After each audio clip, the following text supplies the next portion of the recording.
Y nos encontramos con la segunda parte de nuestra serie que iniciamos titulada El Tribunal de Jesucristo. El Tribunal de Jesucristo se llama esta serie. Todos ustedes que han venido a esta conferencia pueden conseguir la primera conferencia que dimos anterior a esta, pero no se preocupen, ¿verdad? Porque voy a dar un resumen, una recapitulación de lo que hablamos en la primera conferencia para que se comiencen a ubicar, porque les garantizo, ¿verdad?, que va a ser una chuletota de este tamaño, a la que vamos a partir, con purecito y con verduras y con todo lo que necesitamos para nuestro alimento espiritual. Cuando hablamos nosotros en la Biblia de la doctrina del tribunal de Jesucristo, no nos referimos a el juicio o los 3 juicios que Cristo tuvo antes de que lo colgaran en la cruz. Porque Cristo estuvo ante Caifás, estuvo ante los fariseos, estuvo ante Pilatos, ¿verdad? Y ese no es el tribunal del cual la Biblia habla. Cuando nosotros hablamos de el tribunal de Cristo, doctrinal y teológicamente, estamos hablando de un día cuando después de que muramos, vamos a presentarnos delante de Jesucristo para que el Señor Jesucristo junto con su Padre evalúen y juzguen las obras que hicimos mientras estábamos en el cuerpo. Ahí en ese tribunal, cada uno de nosotros, como por ejemplo cuando van a entregar diplomas en una graduación universitaria, se juntan todos los estudiantes, pero es llamado uno por uno para entregarle su diploma. Así, en el tribunal de Cristo vamos a estar todos los cristianos, desde el día de la muerte de Cristo hasta el arrebatamiento de la iglesia, como ya lo vimos en la primera conferencia, lo voy a poder otra vez recapitular, pero vamos a estar todos nosotros para ser juzgados no por nuestra salvación, porque el juicio de nuestra salvación ya tuvo lugar en la cruz.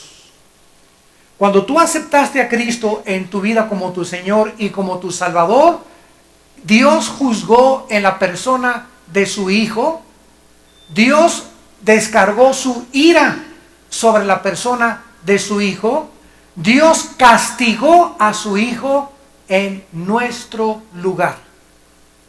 Dice Juan 5:24, en verdad les digo que cualquiera de ustedes que cree en mí no vendrá a condenación. Esa palabra condenación es crino, con K, de kilo en el griego. Crino, que significa sentencia judicial condenatoria. Muchas veces en Estados Unidos a alguien se le llama ante el tribunal o a la corte para juzgarlo de un delito, y el juez está aquí, el jurado está aquí, el abogado acusador, el abogado defensor, y comienza a deliberarse las agravantes. Juicios duran hasta meses, otros duran 4 días, etcétera, etcétera. Pero llega el momento en que después de analizar las agravantes, el juez dice: esta es la sentencia, culpable o no culpable. Entonces, esta sentencia donde Dios nos declara a nosotros los cristianos no culpables es eterno. Esta es la razón por la cual la salvación no se puede perder. Y si alguien dice: con que no se puede perder la salvación, bueno, me voy a portar entonces como me da la gana, el solo pensamiento que hay en tu corazón implica que no eres cristiano. Porque cuando eres cristiano, la gracia de Dios ha entrado en nuestras vidas y estamos tan agradecidos con Dios del perdón que nos ha dado en la cruz, que no queremos pecar. Pecamos porque estamos en un cuerpo corrupto, pero en nuestro corazón no queremos hacer eso que hicimos ayer. Y si lo hicimos, nos sentimos mal, nos sentimos tristes, amargados o frustrados o deprimidos, porque el Espíritu Santo nos está motivando para que echemos fuera esa basura y digamos: Padre, perdóname, lávame con tu sangre. Entonces el cristiano que ha pecado o que peca ya no es juzgado por su salvación, ya no vamos a ser condenados para el infierno eternamente. Cuando el cristiano peca, es separado temporalmente de la comunión con Dios. Entonces no perdemos la salvación, perdemos la comunión con Dios cuando pecamos. Muy bien, en Romanos 8:1 dice, ninguna condenación, otra vez es la palabra crino, ningún juicio judicial condenatorio hay para los que están en Cristo Jesús. En nuestro pasaje de 1 Corintios 3, versículo 11 en adelante, dice el apóstol Pablo, porque nadie puede poner otro fundamento que el que está puesto, el cual es Jesucristo. En otras palabras, tu vida, ¿sobre qué está siendo edificada? Si tu casa está edificada sobre un terreno móvil, un terreno aguado, un terreno flojo, cuando venga la lluvia, los cimientos de tu casa se comienzan a hundir, porque el fundamento de tu casa es falso. No se hizo un fundamento de piedra para sobre ese hacer tu casa. Lo mismo pasa con nuestras vidas. Todos tenemos algo sobre lo cual estamos edificando nuestra vida. Unos están parados sobre la doctrina marxista. Ese es su fundamento. Soy comunista, la dialéctica materialista, el proletariado que tiene que arribar a la burguesía, y mientras esto no funcione, ese es tu fundamento, esa es tu filosofía, y va a describir tu conducta también. Otros tienen el fundamento del ateísmo, están parados sobre una piedra que es su fundamento, que es el ateísmo. Es el fundamento de tu vida. Dios no existe, no puede ser esto, Dios no pudo haber creado el mal, y por qué si tiene el poder acaba con el diablo. Tienes lleno de argumentos, sin saber que todos esos argumentos tienen respuesta. Pero estás empecinado en que no tienen respuesta, y si mueres ateo, te vas a condenar eternamente. Otros están sobre el fundamento de las filosofías orientales. Peace and love. Paz a la bacha, mi nen. Y están edificados sobre todo es materialismo, todo es existencialismo, todo es un mundo ilusorio, todo es un mundo que no existe, irreal. Vives completamente fuera de la realidad. Ya los psiquiatras les llaman paranoia o psicóticos, etcétera, etcétera, maníacos depresivos, porque tu fundamento no es real. No estás en contacto con la realidad porque tienes un fundamento falso. Pero después de haber estado yo en mi caso sobre el fundamento marxista, porque yo fui marxista, después de haber estado yo sobre el fundamento de los ateos, porque también fui ateo, después de haber estado sobre Peace and Love en la época de los Beatles y esto y el otro y por aquí y por allá, encontré hasta que me paré sobre el fundamento de Cristo, que es el fundamento donde no me voy a caer, donde mi vida está siendo edificada, donde adquiero propósito y conocimiento para vivir, donde tengo una seguridad hacia dónde va mi vida, donde tengo la conciencia tranquila que mis pecados han sido perdonados en la cruz del Calvario, donde tengo esperanza para mis hijos, para nuestros nietos, donde tenemos esperanza de que este mundo va a pasar rápidamente, que nos está esperando la resurrección de los muertos y la otra vida, porque tenemos un fundamento que es sólido. Y si no es Jesucristo tu fundamento, ¿sobre qué estás edificando? Es a lo que se refiere este versículo. No podemos poner otro fundamento que el que está puesto, el cual es Jesucristo. Y si sobre este fundamento, versículo 12, alguno edifica, y vean ustedes que podemos edificar nuestra vida con dos clases de materiales. La primera es oro, plata y piedras preciosas, que significa materiales no combustibles. Si tú tienes una construcción de oro, de plata y de piedras preciosas y viene el fuego, ¿verdad? No se cae la casa. Y la otra clase de materiales es madera, heno y hojarasca. En otras palabras, nuestras vidas van a ser pasadas por el fuego.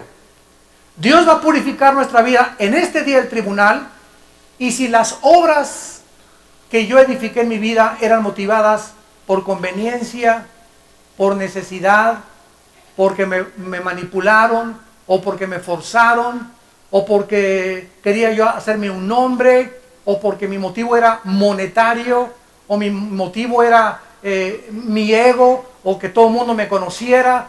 Sí, quiero que sepan todos que espiritual soy. Cualquier motivo equivocado que tenga mi vida y tu vida será pasado por el fuego. Y ahí se sabrá en ese día todos tus pensamientos y lo que hiciste. Ahorita oímos, el artista fulano de tal construyó un asilo para ancianos. La artista cantante número fulana de tal hizo un asilo o un orfanatorio para niños, altruista. ¡Ah, qué buena! Este tiene un buen corazón, este también tiene un buen corazón. Lo que no sabemos es el motivo por el cual los artistas o los millonarios que existen hacen lo que hacen. Porque lo hacen, no lo hacen para la gloria de Dios, lo hacen para limpiarse un poco sus conciencias de tanta maldad. Para limpiarse sus conciencias y para que ellos mismos se autocalifiquen. Realmente no soy tan malo como dicen que soy. Al Capone, no Al Capone en los discos, ¿verdad? Al Capone, en la época de los 20, 30 en Chicago, llegaba, ¿verdad?, con la ametralladora y mataban a 400 el día de San Valentín, mataban a más de 500 personas. Y al otro día Al Capone se viste de Santa Claus y se va afuera de un hotel en Nueva York a entregarle dulces a los niños. Vestido de Santa Claus. Jingle bell, jingle all the way. Y después llega a su casa y no soy tan malo. Les di dulces a los niños, hice una buena obra. Y así creen ellos que con estas cosas se puede limpiar un poco las conciencias. Pero su conciencia les acusa que solo la sangre de Cristo nos limpia de nuestro pasado. Solo la sangre de Cristo nos puede perdonar. Y verdaderamente presentarnos delante de Dios sin mancha y arruga. Y esto es lo que se refiere Pablo en este pasaje. La obra de cada uno, versículo 13, de cada uno, Pancho, Víctor, Gregorio, Potrifacio, Carmelita, Chencha, la obra de cada uno se hará manifiesta, o sea, será dada a conocer públicamente. Muchos de ustedes, y lo sabemos, ¿cuántos criminales han muerto sin haber sido metidos a la cárcel? Muchos. ¿Cuántos violadores no han sido alcanzados por la justicia? Muchos. ¿Cuántos adúlteros se han salido con la suya? Muchos. ¿Cuántos fornicarios? ¿Cuántos homosexuales todavía creen y se casan y creen, ¿verdad?, que pueden ser felices y que son aceptados por la sociedad y la sociedad les aplaude? Creen todavía y así se mueren y no sabemos, o no saben ellos más bien, de que el juicio viene después de la muerte. Hebreos 9:27.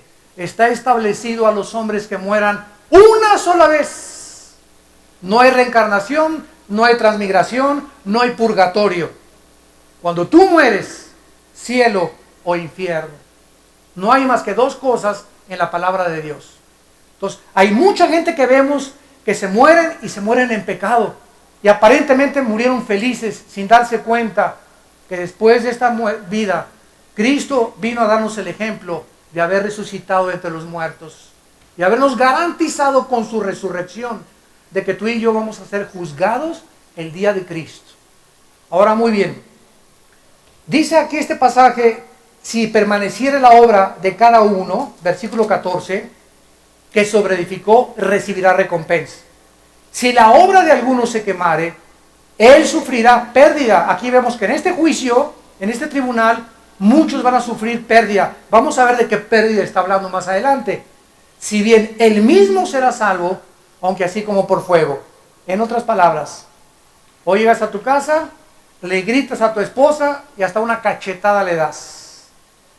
Y en ese momento te mueres de un ataque al corazón fulminante, una embolia cerebral, o sales a la calle y te atropella un coche, o lo que pasa.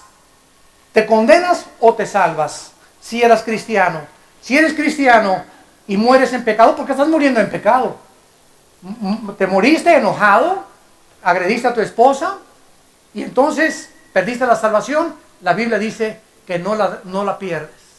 Vas a ser salvo por fuego. ¿Por qué? Porque no puedes perderla. Si eres verdaderamente cristiano, en la otra vida, en el tribunal de Cristo, ahí vamos a ver qué es las consecuencias que tendrá cuando muchos cristianos mueran en pecado. O mueran sin haber confesado pecados que no quisieron confesar y los alcanzó la muerte. Y como la salvación no se puede perder, ¿qué pasará con esos pecados?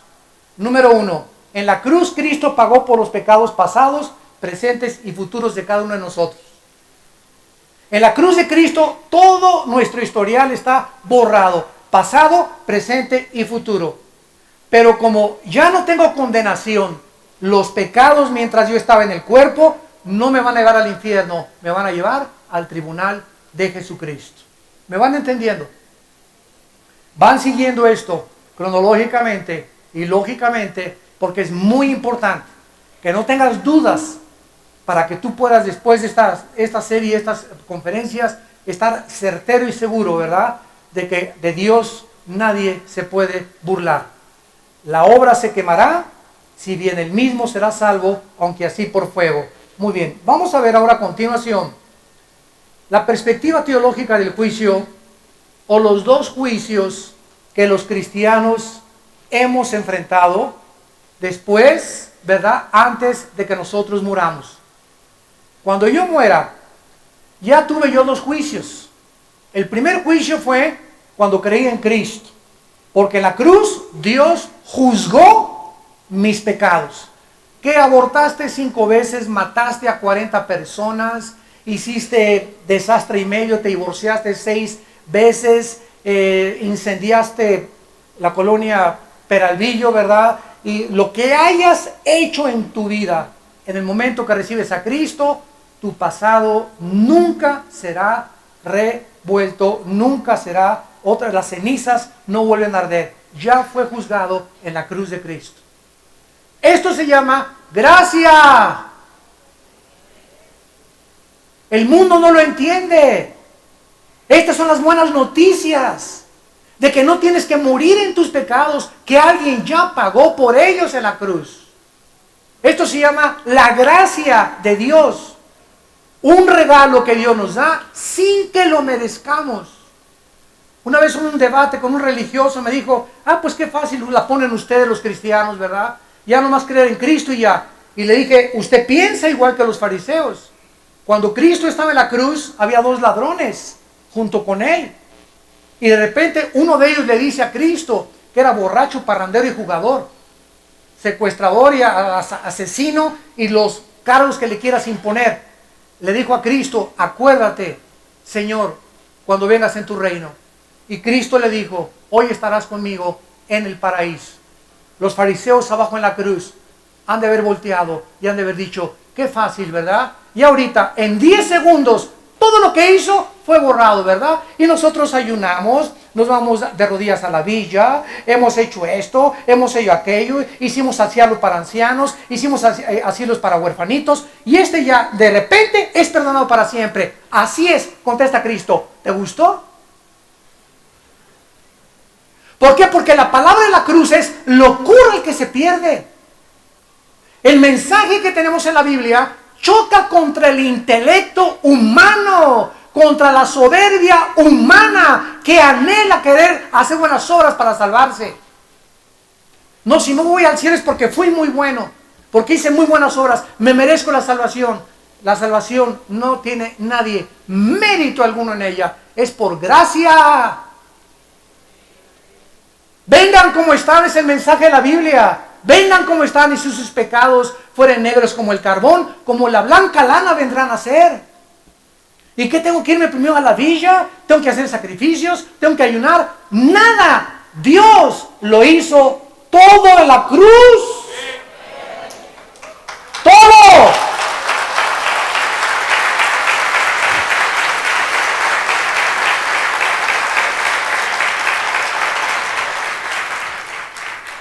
Y esta es la razón por la cual estamos ahondando en esta doctrina.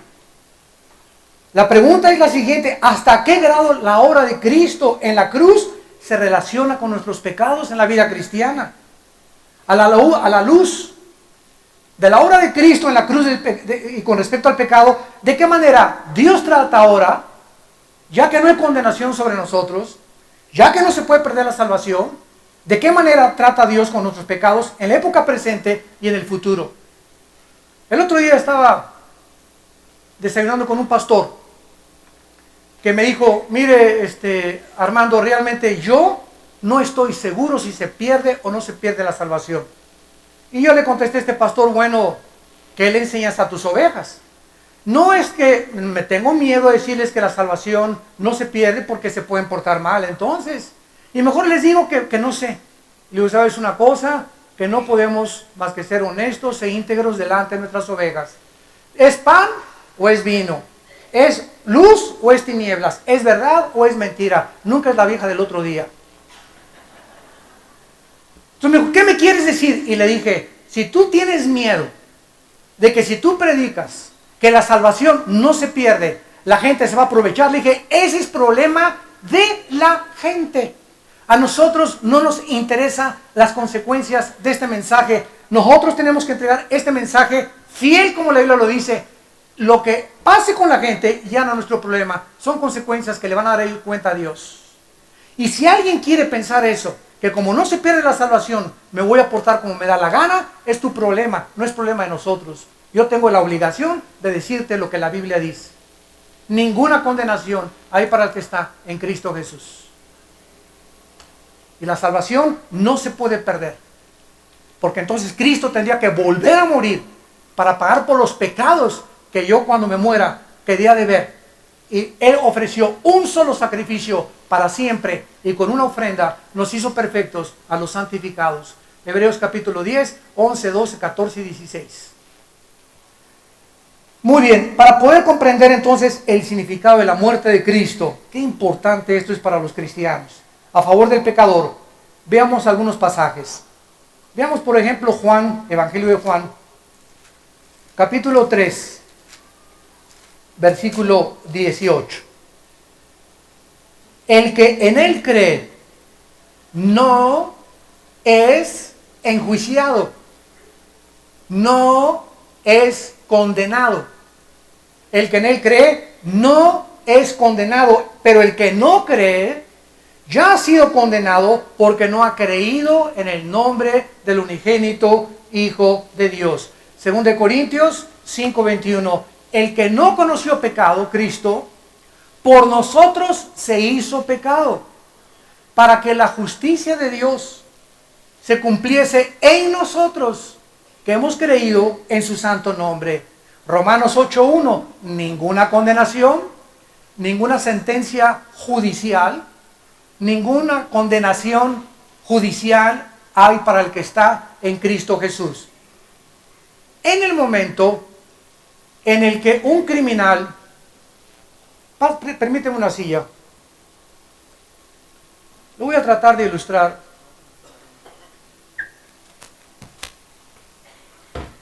Más claramente. Me voy a poner aquí para que todos me vean. Esta es la silla eléctrica. Yo soy el pitirijas, tijas, cuijas. Borracho, parrandero, asesino, secuestrador. Y aquí está el juez con los cargos contra mí, me hallaron culpable. La sentencia, cuando el juez la dictó, fue la pena capital. Entonces, me sientan aquí en la silla eléctrica. La sentencia dice muerte, traen un grupo de testigos para que me vean cuando me están electrocutando y den fe de que realmente me morí. Ponen médicos también, bajan la palanca, el pitirijas cuijas se muere. Entonces, en el momento en que este hombre se dictó la sentencia y se cumplió en él y la silla eléctrica lo mandó a la otra vida, su expediente ha quedado roto totalmente. Ya no hay archivos porque ya se cumplió la sentencia, se cumplió la pena capital. ¿Qué pasaría si el pitirijas se le aparece al juez a los 3 días? Y le dice, yo soy el pitirijas. ¿Qué haría el juez? Tráigame su expediente y lo podemos volver a sentar en la silla eléctrica. No, ¿verdad? Todos ustedes que son abogados o estudian la jurisprudencia saben que no hay un caso igual.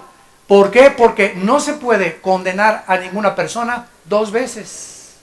Una vez que se dicta la sentencia y se cumple la sentencia, no se le puede volver a condenar por los mismos delitos porque ya la sentencia fue ejecutada. Cuando Cristo estaba en la cruz del Calvario, Él, todo el juicio de Dios y la muerte que nosotros merecíamos, la llevó Él. Y dice Romanos 6, del 3 al 6, que cuando estaba Cristo en la cruz, estábamos nosotros con Él. ¡Qué revelación! ¿Cómo que estábamos? Si yo nací 2000 años después, espérenme tantito. Por eso la palabra de Dios es maravillosa. Son los pensamientos de Dios. Que estábamos con Cristo en la cruz. Y cuando Él recibió la descarga, el castigo de los pecados, estábamos nosotros muriendo juntamente con Él.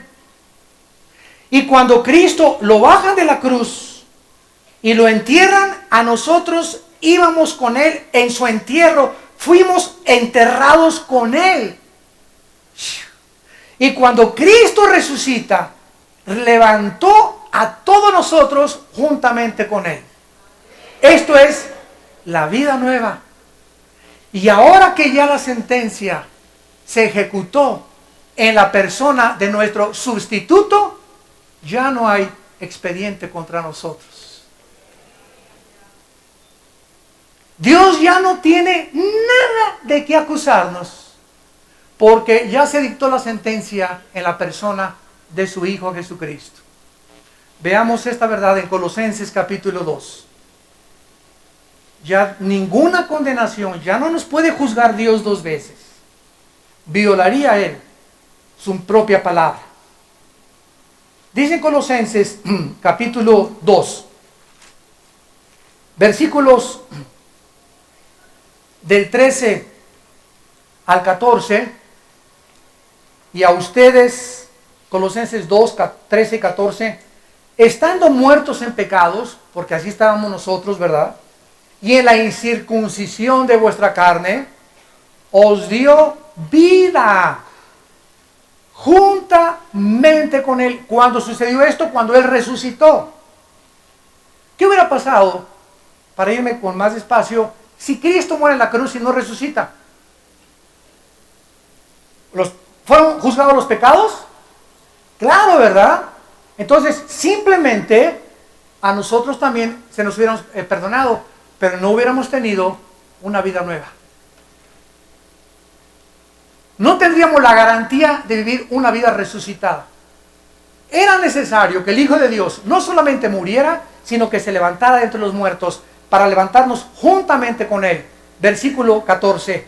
Anulando, o sea, cancelando el acta, o sea, los mandamientos que nos eran contrarios o de los decretos que había contra nosotros. Tú ahorita, si no eres cristiano, Dios tiene un registro contra ti. Tú has pecado, Paco.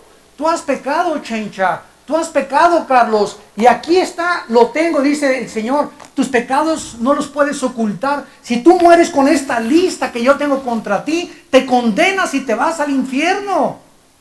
Pero si tú aceptas a mi Hijo Jesucristo, anulo tu expediente y lo echo a la basura. Y si tus pecados fueran tan grandes como el carbón y como está lejos el occidente del oriente, así los haré alejar de mi presencia. Delante de mí serás declarado inocente. Aunque eras culpable, por causa de mi Hijo, te he perdonado.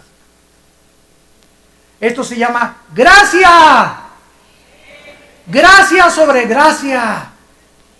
Para que entendamos y vivamos, después de entender esto, agradecidos eternamente con Dios. Anulando el acta de los decretos que nos eran contrarios, quitándola del medio y clavándola en la cruz. Cuando Cristo estaba en la cruz, le tenían que poner un anuncio. No le pudieron hallar borracho, ni parrandero, ni jugador, ni secuestrador, ni asesino, ni ladrón. Porque a todos los crucificados les tenían que poner la razón por la cual colgaba. Aquí yace Carlos el Camotero porque era secuestrador. Aquí está la Chilindrina porque, ¿verdad?, era la Leona de Santa Julia. Y aquí y cada crucificado tenía un acta arriba para que determinaran que no era injusta su crucifixión. A Cristo no le encontraron nada. Y entonces, ¿qué pusieron?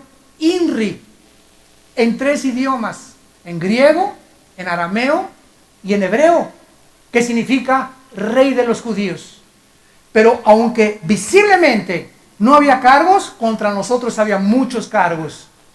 Y invisiblemente, ahí estaba Pancho, Carmelita, Juan, el Motorola las bolas, y estaba el Pitirijas, y estábamos todos ahí con todas las actas. Cuando Cristo muere y baja en la cruz, el acta que era contraria, que me acusaba que yo era pecador delante de Dios y que la paga del pecado es la muerte, en ese momento esa acta, Dios la destruye.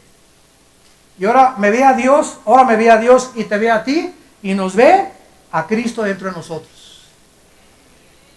Nos ve a través de la sangre de su Hijo Jesucristo. Y ya Dios no nos puede condenar, somos sus hijos. Y lo que nos ha dado es eterno. No es una salvación temporal, es una salvación eterna. No se puede perder porque hubiera sido temporal. Pero como es eterna, salvación eterna, ya estamos en la eternidad. Entonces, ya fuimos juzgados en la cruz del Calvario los cristianos. Pero ahora, mientras estamos en el cuerpo, pecamos. O te dicen San Crisóstomo. Ni San Crisóstomo era querubín. No hay nadie que no haya pecado más que Jesucristo. Ni los papas, ni Abraham, ni Isaac, ni Jacob, ni San Crisóstomo, ni Santa Rita de Casia. No hay un solo ser humano, desde Adán a nuestros días, que pueda decir, soy justo, merezco el cielo, siempre me he portado bien. No hay uno solo. Romanos 3:10. Uno solo no hay. Es más, en Apocalipsis capítulo 5, cuando Dios tiene el rollo con los 7 sellos, así eran los rollos romanos, y ponían un sello de cera, 1, 2, 3, y el anillo del rey o de la persona que mandaba este mensaje. Y solo la persona que reconocía ese anillo podía quitarle el sello y leerlo, porque era para esa persona.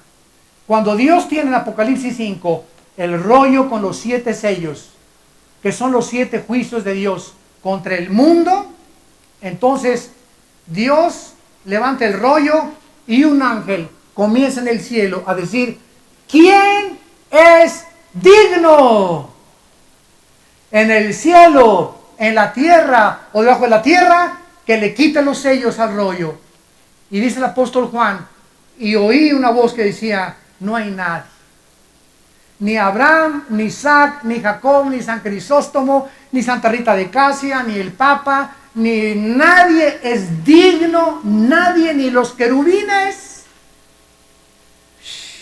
ni los ángeles, ni los serafines, ni San Judas Tadeo. Nadie se encontró digno de quitarle los sellos. Pero voltea a Juan y en el trono de Dios dice, he aquí el león de la tribu de Judá. El Cordero de Dios.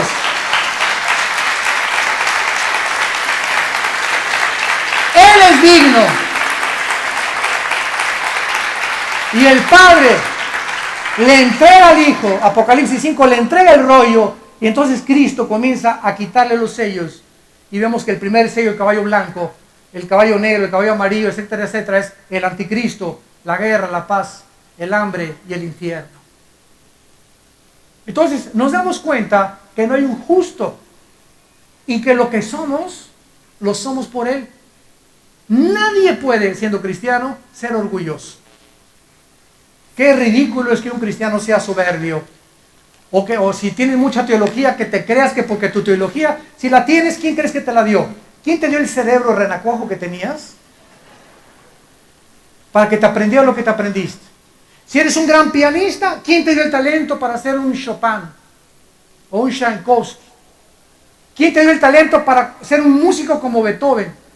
Y nosotros admiramos al hombre, a Bocelli, ¿verdad? Pavarotti, Giacomo Puccini, Rembrandt, a los escultores, Tchaikovsky. Como no conocemos que todo viene de Dios, honramos al hombre, levantamos al hombre, aplaudimos al hombre y admiramos e idolatramos al hombre, cuando el hombre no es más que pura vanidad. Vanidad de vanidades. Y como la hierba del campo nuestra gloria. Y toda esta información nos humilla. ¿No es cierto? ¿No te sientes mal ahorita? Yo lo sé porque muchos me están mirando así. ¿Será? Pues así es. No tenemos nada de qué jactarnos. Dios escoge lo necio, 1 Corintios 1, para avergonzar a los sabios. Escoge lo débil para avergonzar a los fuertes. Escoge lo que no es y lo que es para que nadie se jacte en su presencia. Cuando lleguemos al cielo vamos a llegar todos así, ¿verdad? Yo no voy a llegar a decirle a Dios, Señor, gracias porque me vas a honrar por el hospital que hice, por el orfanatorio que hice, por el asilo para ancianos. Discúlpame, va a salir Pedro. ¿No te memorizaste, Armando, Efesios 2:10? No, por eso estás hablando como tonto. ¿Qué dice Efesios 2:10?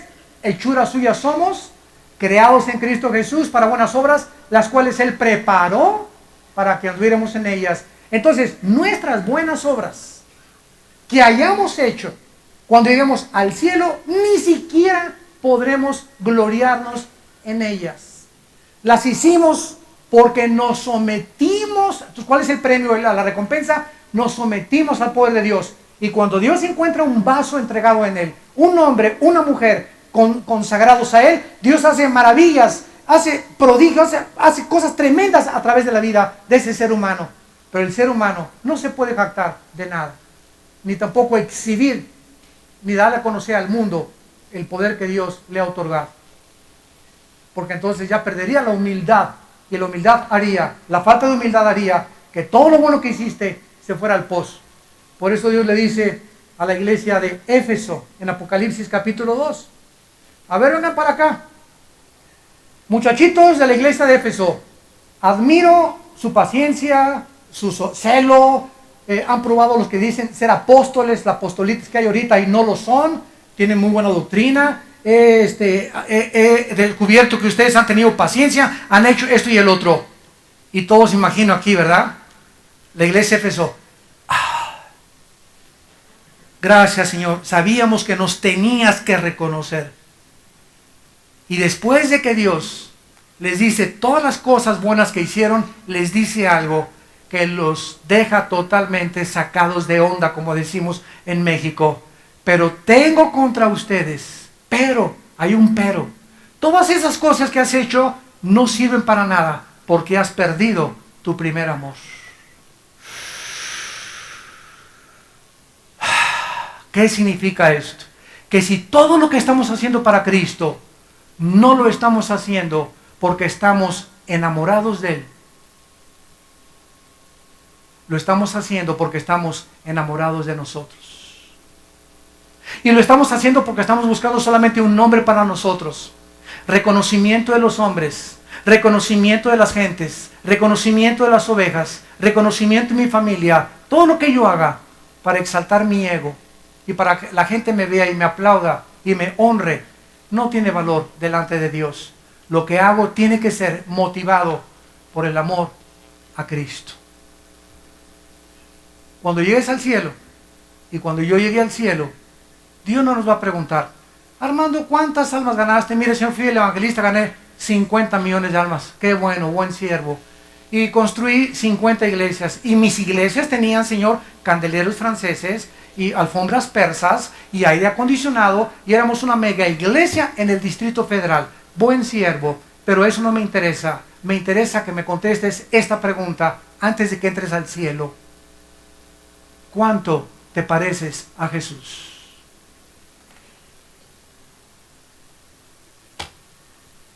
¿Cuánto te pareces a mi Hijo Jesucristo?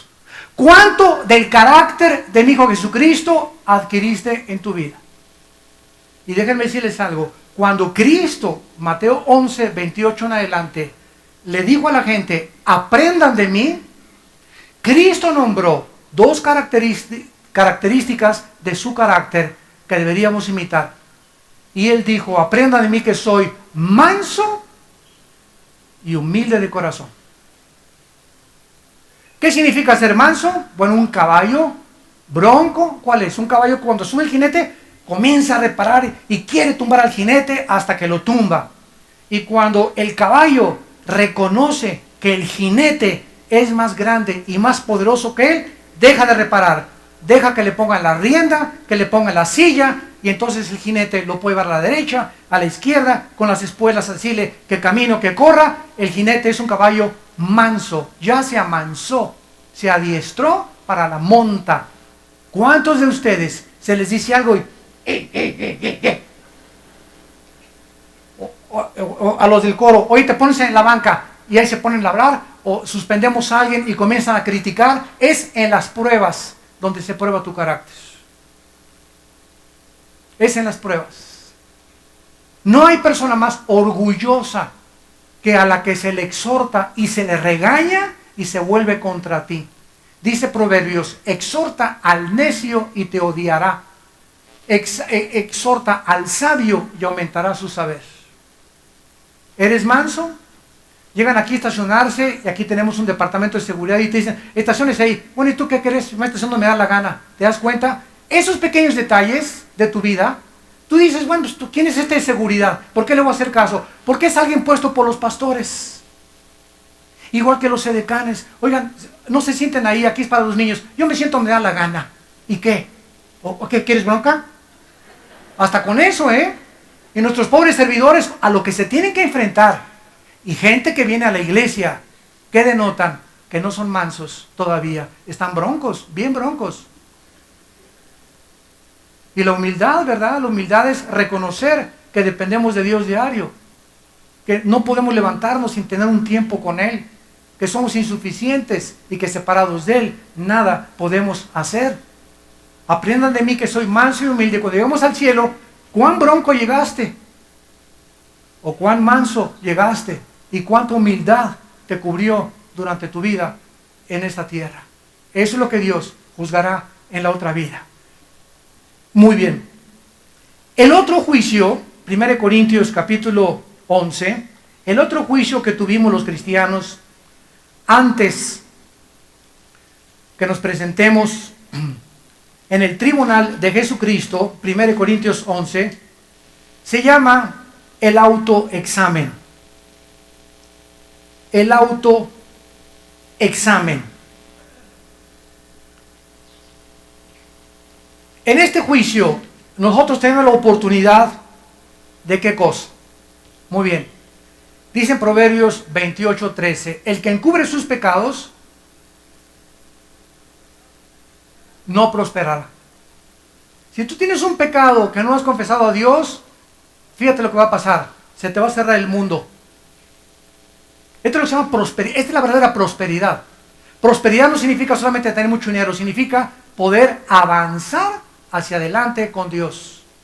Cuando avanzas en la vida con Dios, estás prosperando verdaderamente delante de Dios. Cuando hay un pecado en mi vida que no he confesado, se me cierra el mundo y nada me comienza a salir bien.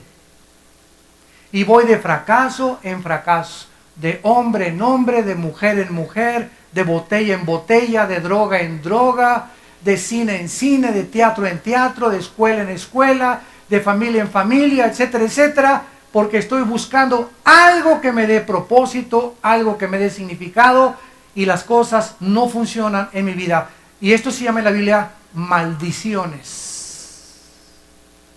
¿Qué son las maldiciones? Cuando las bendiciones de Dios no te alcanzan, porque tus pecados, Isaías 59, 1 y 2, han hecho estorbo entre Dios y entre tú, y Dios no es que su mano se haya cortado, sino que tus pecados se levantan como una barrera, y mis pecados, para que Dios ya no nos pueda dar la mano cuando caemos en el pozo. ¿Y cuántos de ustedes en el pozo? Pastor, écheme la bendición, ore para que me vaya bien, aquí le traigo a mi hijo que está endemoniado, hoy por los enfermos. ¿Y tú, hermano, cómo está tu vida con Dios? Vienes a pedirle favores a Dios y eres un pecador que ni siquiera te has arrepentido de lo que estás haciendo. Vives en adulterio y quieres que Dios te dé un buen trabajo. Fornicas con tu novio y quieres una buena universidad y quieres que Dios bendiga tus estudios y te dé inteligencia y sabiduría para estudiar.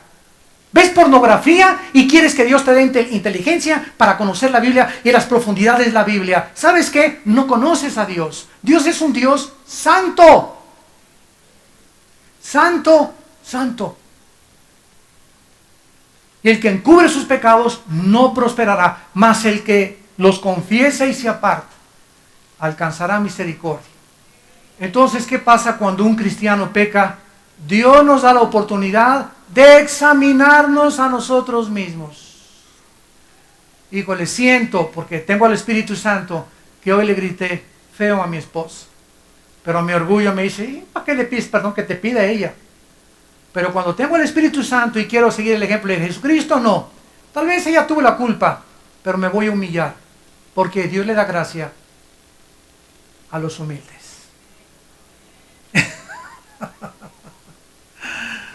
Qué bendición es humillarse. El de seguridad ahí me dijo que me estacionara ahí y yo no le hice caso. Eso fue el domingo pasado. No, lo voy a ir a buscar ahora. Y le voy a decir, hermano, el domingo pasado, el martes aquí o el jueves en el estudio, te me puse al brinco, te pido que me perdones. Eso limpia tu pecado y te hace humilde y te da Dios más gracia sobre gracia. Y comienza Dios a abrirte puertas y comienza a darte revelación y te comienza a bendecir porque Dios da gracia a los humildes y resiste a los soberbios. Vean lo que le pasó en 1 Corintios 11 a la iglesia de Corinto. Ya estamos bajo el nuevo pacto con la iglesia de Corinto. Versículo 27 en adelante. 1 Corintios 11. Y estamos analizando la cena del Señor. Y dice, de manera, versículo 27, que cualquiera que comiere este pan o bebiere esta copa del Señor indignamente, o sea, sin reconocer y sus pecados, o estando mal con alguien y no habiéndole pedido perdón, será culpado, está hablándole a los cristianos, será culpado del cuerpo y de la sangre del Señor. Por tanto, aquí está, y se nos manda el Espíritu Santo, pruébate. Hoy tomamos la cena del Señor. ¿Cuántos de ustedes, antes de tomar la cena como si fuera horchata, estamos ante un acto solemne? Es un mandamiento precioso que nos dejó la iglesia y el matrimonio, ¿verdad? Son los sacramentos que tenemos como cristianos y el bautismo, el matrimonio y la cena del Señor. En esa ceremonia preciosa que tenemos de la cena del Señor, al tomar la copa, no estoy tomando a Cristo. Estamos recordando, haciendo memoria de lo que Él hizo en la cruz. Y como sé que por Él yo soy salvado de mis pecados, híjole, voy a tomar la cena del Señor. Pero me peleé con mi esposa, me acosté ayer con mi novio, le insulté a fulano de tal, al pastor hablé mal de él, tijerité a estas personas. En ese momento tenemos que pedirle al Espíritu Santo, Señor, examíname. Quiero ser sincero, muéstrame ahorita en qué he fallado. Y si tú tomas la cena sin haberte examinado, estás comiendo y estás bebiendo juicio, no condenatorio, juicio temporal. Sigamos leyéndolo. Por lo cual, versículo 30, vean esto, por lo cual, por tomar la cena del Señor, sin confesar tus pecados, hay muchos enfermos y debilitados entre vosotros, y muchos inclusive se van a morir antes de tiempo, y muchos duermen. Muchos en la iglesia de Corintio estaban enfermos. Ah, pero hay campaña de sanidad. Vamos a la campaña de sanidad para que nos ponga el hermano. Y ya los predicadores, bueno, sé sano, sé sano, sé sano, sé sano, sé sano. Ese predicador no ha leído 1 Corintios 11. Que muchos de los que están ahí vienen enfermos porque no han confesado sus pecados. Y como se quieren burlar de Dios, creen que nomás la varita mágica de Aladino, y ande con la varita mágica, y ande con la varita mágica, ya le llaman Aladino al predicador. En ese momento van a ser sanados. Y se das cuenta que no eres sanado. ¿Por qué? Porque Dios no puede ser burlado.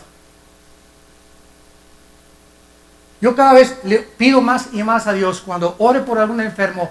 Dame, Señor, dame el discernimiento. Muchas veces le digo a la persona, llega un hombre así de gordo, ore por mí. No oro por usted, le digo. Póngase a dieta y oro por usted.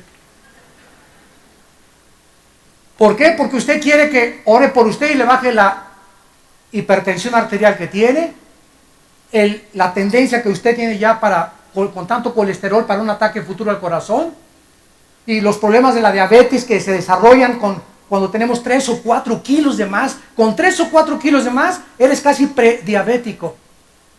Ya casi andas en 100, 110, 115 en glucosa. Y quieres que vengan a sanar por ti. Pero Dios nos dio reglas para comer. Y tenemos una mente inteligente para saber, esto sí, esto no. Paso de los 40, voy a cortar las grasas, la carne de puerco, mucha agua, etcétera, etcétera. Menos Coca-Cola, menos refrescos, menos azúcares, menos postres. Pero si tú violas las reglas de la comida, Dios no nos hace responsable por nosotros. Y además, cuando hay pecado en tu vida, muchos de ustedes están enfermos y que nos ven por la televisión, están enfermos porque no han confesado sus pecados a Dios. Y otros, inclusive, se van a morir antes de la hora que tenía Dios asignada para tu vida. Porque el hombre puede abortar el plan de Dios para morirse antes de tiempo por tus pecados. Un ejemplo, Sansón. El programa de Dios en Jueces era que fuera el libertador de Israel y matar a los filisteos.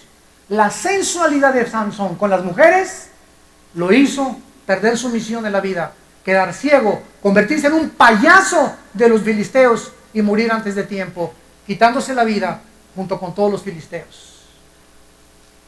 ¿Podemos nosotros o alargar nuestra vida? Proverbios capítulo 3, guarda la misericordia y la verdad, porque largura de días y de años te aumentarán. Qué increíble que Dios nos da la oportunidad de alargar nuestra vida con sanidad o acortar nuestros días llenos de achaques por el pecado, el rencor, la amargura que llena nuestros corazones. Por lo cual, versículo 31, si nos examinásemos a nosotros mismos, no seríamos, ¿qué cosa? ¿Qué cosa? Juzgados, pero no condenatoriamente. Cuando un cristiano insiste en sus pecados o le viene una enfermedad muy grave o Dios se lo lleva a casa antes de tiempo. Ese es el juicio al que se refiere el contexto. Muchos duermen, muchos están enfermos. Esto no significa, ¿verdad?, que no todos los enfermos vivan en pecado, porque es una exageración. Job recibió cantidad de aflicciones físicas y no era el pecador que creíamos que era. Entonces, pero la gran mayoría de las personas son enfermas por el pecado que viven. Pablo recibió un aguijón en su carne, según de Corintios capítulo 12, y no porque era pecador, sino para mantenerlo en la balanza y no se exaltara por las revelaciones que Dios le dio cuando se fue al tercer cielo. Entonces, qué importante es, santos de Dios, que entendamos que la paga del pecado es la muerte. Y el alma que pecare, esa morirá.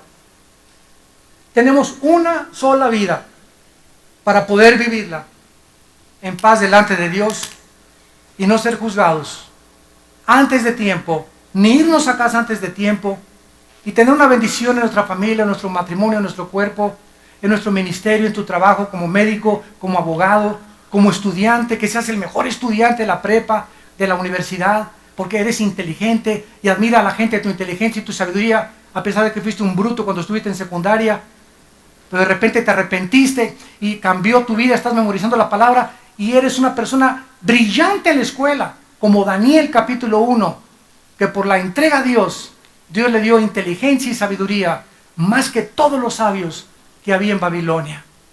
Si conociéramos que Dios es un Dios que quiere lo mejor para nuestras vidas, el que no escatimó a su Hijo, ¿cómo no nos dará todas las cosas?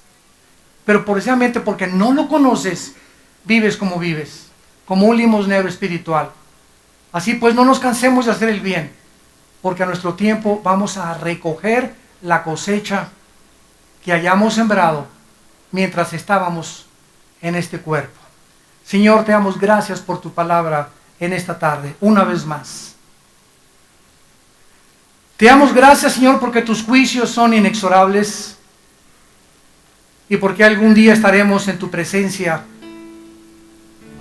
Por tanto, hermanos, tengan paciencia hasta la venida del Señor. Miren cómo el labrador espera el precioso fruto de la tierra aguardando con paciencia hasta que reciba la lluvia temprana y la tardía. Tengan también ustedes paciencia y afirmen sus corazones, porque la venida del Señor se acerca. Oh Dios, gracias por el juicio que hemos llevado en la persona de tu Hijo Jesucristo. Gracias porque hemos sido declarados ahora justos por la fe, por lo cual tenemos paz para contigo mediante Jesucristo. Gracias porque hemos sido aceptados en el amado, según las riquezas de tu gloria y de tu gracia para con nosotros, que hiciste abundar con toda sabiduría e inteligencia espiritual, dándonos a conocer el misterio de tu voluntad, el cual te habías propuesto en ti mismo, de volver a reunir todas las cosas en tu Hijo Jesucristo, las que están en los cielos como las que están en la tierra, en la dispensación del cumplimiento de los tiempos. Y en Él también hemos tenido herencia, habiendo sido predestinados para ser adoptados hijos tuyos por medio de Él, que nos amó hasta la muerte, y muerte de cruz. Ahora en esta mañana, Dios extiende su misericordia y esta gracia que el ser humano no conocía. Si tú en esta mañana y ustedes que nos ven por la televisión le entregan su vida al Hijo de Dios, ahí desde tu lugar dile a Dios en esta mañana: Señor, perdona mis pecados. Reconozco que en la cruz pagaste con tu vida y con tu sangre por ellos. A los 3 días resucitaste de los muertos, y yo estaba contigo en tu muerte, sepultura y resurrección. Lo creo y me apropio de esta verdad, y gracias por esta vida nueva, donde ya no tienes acusación contra mi vida de mis pecados pasados, y lo que me queda de vida la quiero vivir para vivir en santidad, en humildad, en mansedumbre delante de tu presencia, en el nombre de Jesús. Amén.